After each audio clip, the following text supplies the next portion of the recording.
What's up, everybody, and welcome to a new exciting episode of How About That? I'm the producer and host, Vinnie Langdon.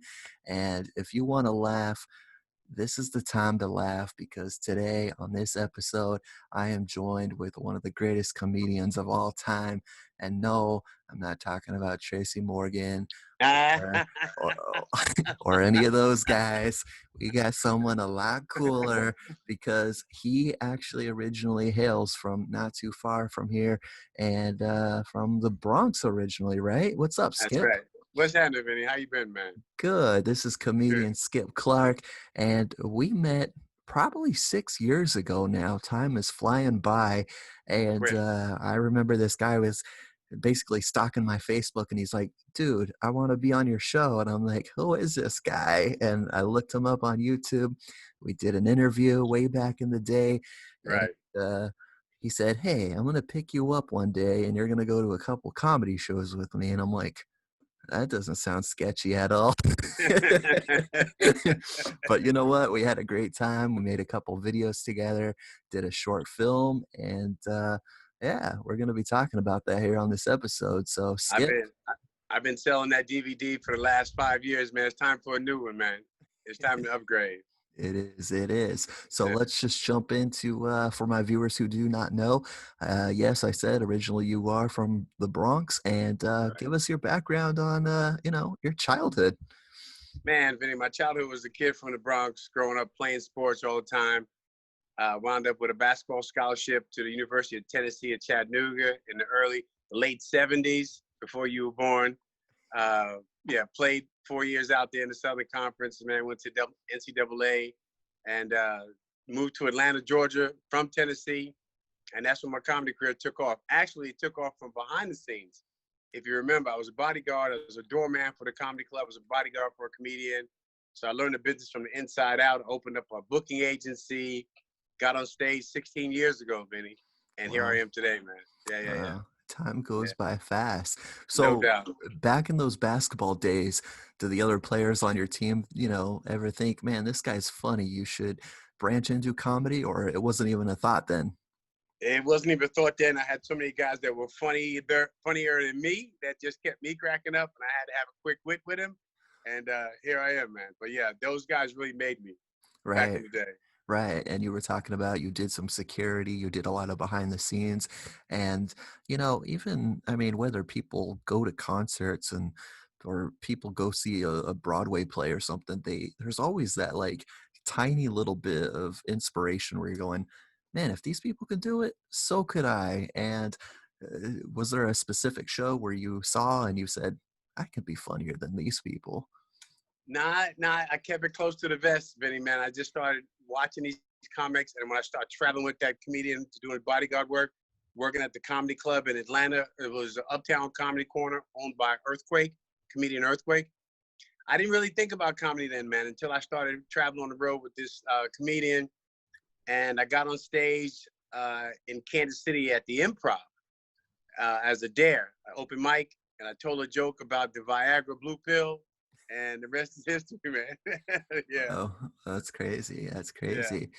So what prepared you, for your first couple of months getting into the comedy thing? Were you getting inspired from other comedians, or were you just kind of like, let me just do my own thing, tell maybe basketball jokes, basketball stories, knock knock jokes? I mean, how did it start? Vinny, I've been married 4 times now, 9 kids, and I got asthma. And that really just says, I'm gonna do me. I'm just gonna talk about what I got going on, man. And it's been working out so far, so good. There you go. Yeah, Now, yeah. you have been fortunate to basically, make a living out of being a full-time comedian. You are always busy. You are, I see you on your Facebook. You're in Kansas City. You're over here in New York. You're playing the Gotham Club, and then you're back in Hollywood and Right, hanging out with the movie stars out there. And right. so tell us, that you're keeping busy doing this, right? Full-time thing for you? It's a grind, man. Yeah, it's full time. I got a job now that this coronavirus has shut things down. I've always had I'll call it a side job.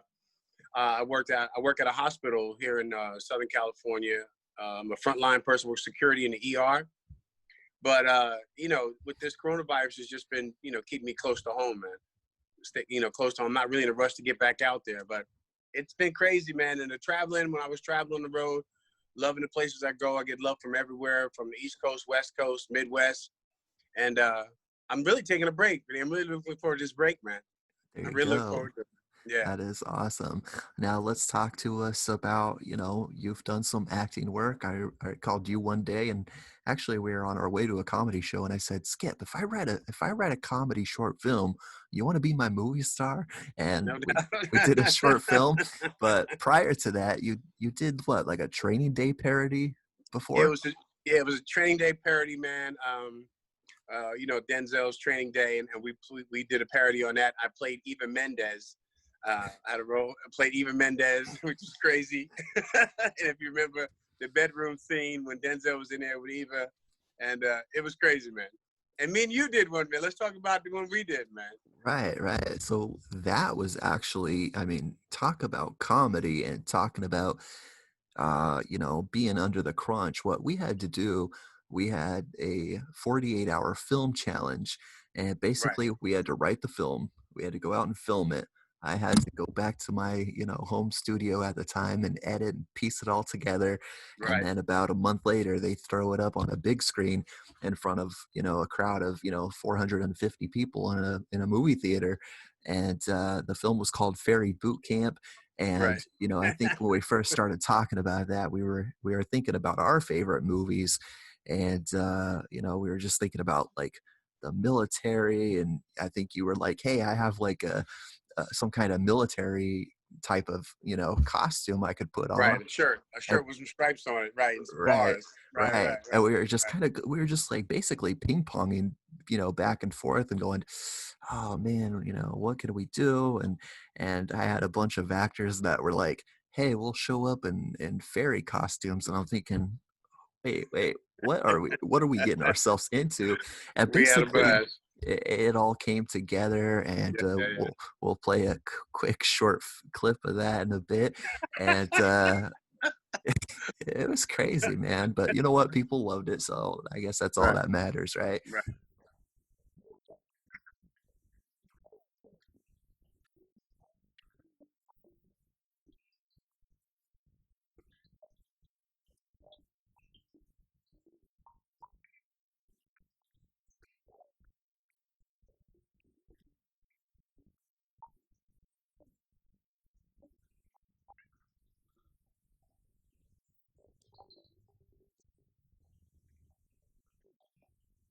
Right. And, so, of course, you were talking about, right now with the whole coronavirus kind of being locked down and are you watching any comedians? Are you watching any funny movies lately? I'm always watching movies, man. I got caught up in Netflix. Whatever Netflix was popping off, I was watching it. Every now and then I watch. I got a few comics that I like to watch that I've gotten to sit down and watch on Netflix. So that's basically it. I really hadn't been really into it, and I really took a break from it because my wife being diagnosed and I got pre-existing conditions. She has pre-existing conditions. I said I'm just going to stand still for a while and just let Right, all that pass until I get back out in the road. Yeah. right, right, that's good. Now, you and I know a lot of people, and some of them, they would be great comedians, and then there's the other handful that assume and they think they're comedians, but it's really different when you get on a stage and you got, hundreds of eyeballs staring at you going, this dude Right. better be funny. And Right. Right. so walk us Right. through walk us through some of those experiences of, the good, the bad, the ugly. Well, the ugly or the scary was when I first got on stage and I had only a 3 to 5 minute set to do a joke, and that was the longest 5 minutes of my life, and it made me just rethink everything. But in that 5 minutes, I said I won the competition at open mic. I caught the bug, and then I started writing, which is the most important. Really, the hardest part of this stand-up is writing original material, something that hasn't been done before. So I decided to write about my life and my family, my kids, my relationships, my health, things that people can relate to. And that's where I'm at right now. Right, Yeah. right. And I Yeah. know sometimes in the comedy world, we see, comics that get up there and sometimes they make the audience even uncomfortable. They go, really raunchy and really vulgar, and you're just sitting there Yeah. going, I didn't pay to, sometimes you get a meal at these comedy clubs and you're like, I didn't come here to be like looking at my, lettuce and thinking about what the comic's saying on stage. Right. But Right. for Right. Right. you, you kind of know the balance. You kind of have been around long enough to know what works, what doesn't work. And, has there been a time where you prepared some jokes and you were like, okay, cool. And you get out there and you go, oh crap, there's some kids in this audience. I got to be Yeah. careful what I say. Yeah. I don't do kid shows. I don't do cruises. I tell you, you don't want to hear what Uncle Skippy has to say. So keep the kids at home. Yeah. I Good don't to do the kid know. stuff. I talk adult stuff. My audience is between 30 to 60, 70, people my age, I'm 60, man. I'll be 60 in January, man. So, I'm trying to keep it in that realm. Right, Talking to the kids. I talk about my kids, but I don't talk to the kids. You know what I mean? right, Yeah. right. Yeah, yeah, That's yeah. good to Yeah. know. There you So, go.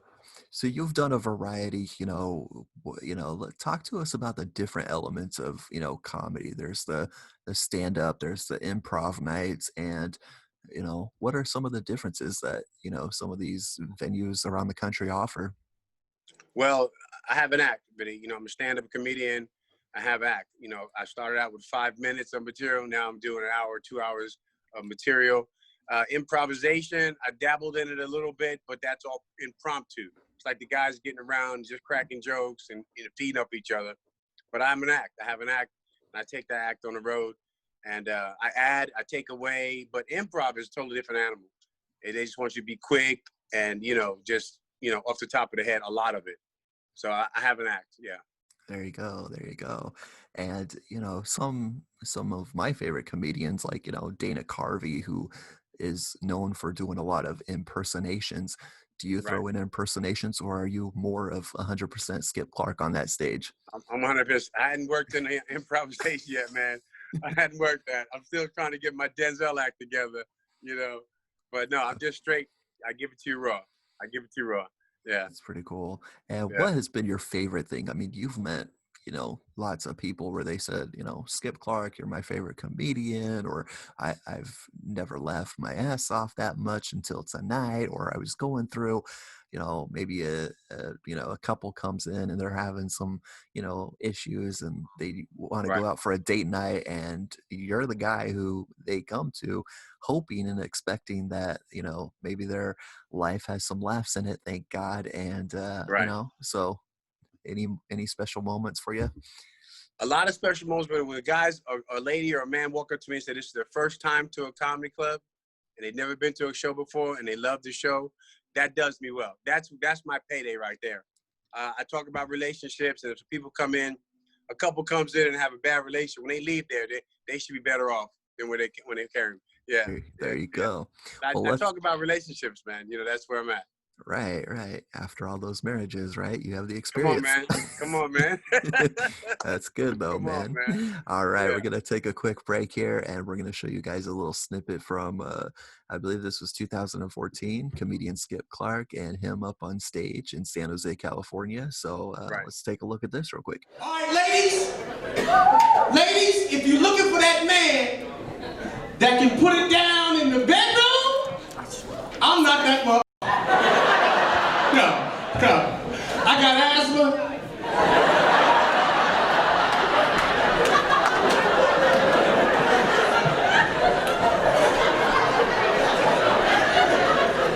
When you're making love with me, ladies, it's like,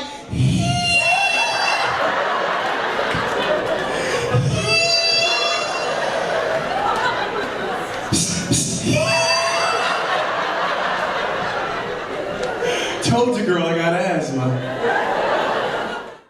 Oh man, I tell you, I'll watch that from time to time whenever I'm feeling down myself, and I'm like, let's just hop online, look up Skip Clark comedy videos on YouTube, and I'm like, hey, the cure to depression, man. No doubt. No doubt. And you did a great job, the 2 camera shoot, Vinny. And I only love you for that, man. I appreciate that, man. Yeah, Yeah. that was good stuff. That was Oh, good stuff. Of course, of course. Now I'm sure you being in the scene just like me with, whether it's acting or making films, we became probably the biggest critics of all time. And when you see other comedians and you're going, wasn't really that funny. She wasn't, you know, but everyone has different styles. Everyone has different, taste and flavor. And that's what's great about comedy, right? Yeah. It's not a one size fits all. It's individuals. It's individual. That's the great thing about it. Yeah. There you Yeah. go. So, we talk a lot about journeys on this show, and, you have quite the journey from, basketball to working in security to, venturing into comedy. And for those who probably have thought about it and it crossed their mind where they thought they were, quite comical at a family party or whatnot, and they want to jump into it, what is really the first step? To getting on stage, grabbing that mic, getting on stage, and taking the bullet. You know, and that's the only place you can start. You can't skip any steps, man. You got to start from ground zero. Getting on stage, go to open mics, get on stage, start writing. You know, if you get the bug, you stay with it, and if not, you go back to working at the post office. That's all I can tell you. That's all I can tell you, man. There's no middle, Vinnie. You know that. There's no almost funny, a little bit funny. So You got to go all in. That's great. yeah, There yeah. you go.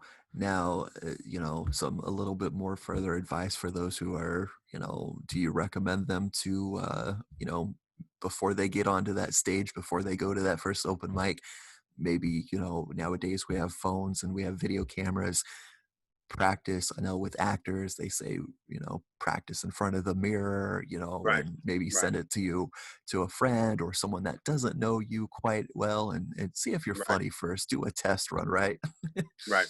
Well, if you find it funny, then 9 times out of 10, it may be funny, but you still got to get on stage and just, like you said, practice it before you get on stage and try it.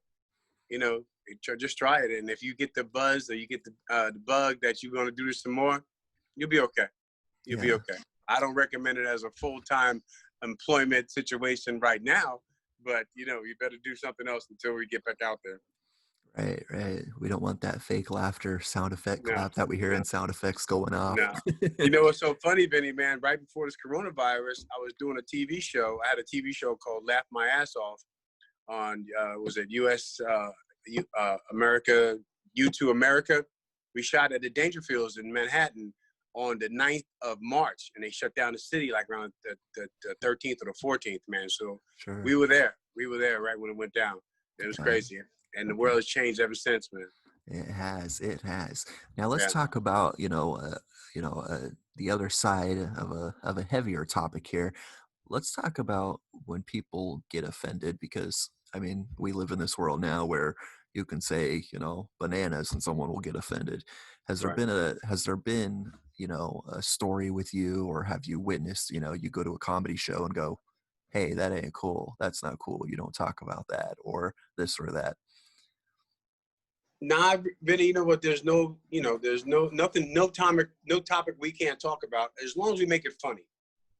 We got a sensitive environment in society right now, but as long as you make that topic funny and you're not being derogatory or you're not being, vindictive or hurtful to someone or pick out someone, you should be okay. Yeah, as long as you don't make it personal, and if anyone comes to a comedy club and get offended, they should have looked at the marquee first before they bought that ticket, man. Yeah, we're in a sensitive time right now. We do have some people, some organizations that get offended by certain things, but it is what it is. As Right. Donald Trump just said, it is what it is. Get the drum cymbal. There you go. No, Now, for those who, are more interested in learning more about you, they want to check out, you have some video clips floating online. You actually were on Stars Network a few years back, weren't you? a few years back, yeah, you can. It's on my website, comedianskipclark.com. Some video clips, bio information. I will be adding some merchandise, upgrading it, Vinny. Because I'm taking this break, so when I come back out, I'll upgrade some T-shirts, paraphernalia. But yeah, social media, Skip Clark on Facebook. Instagram is comedian_Skip Clark, and The website is www.comedianskipclark.com, and you can get all the information there. Yeah. Gotcha. Now, was there ever a favorite comedian that you were opening up for, or you were headlining, they were opening up for you? I had the opportunity to open up for Mike Epps, who's one of my favorites. Yeah, he's one of my favorites. As far as people, I met so many people along the way, but everybody's funny in their own right. But one of my favorite comedians was Mike Epps. Open up for him. I did it in Kansas City as well. Yeah, so it was cool. Yeah. Nice.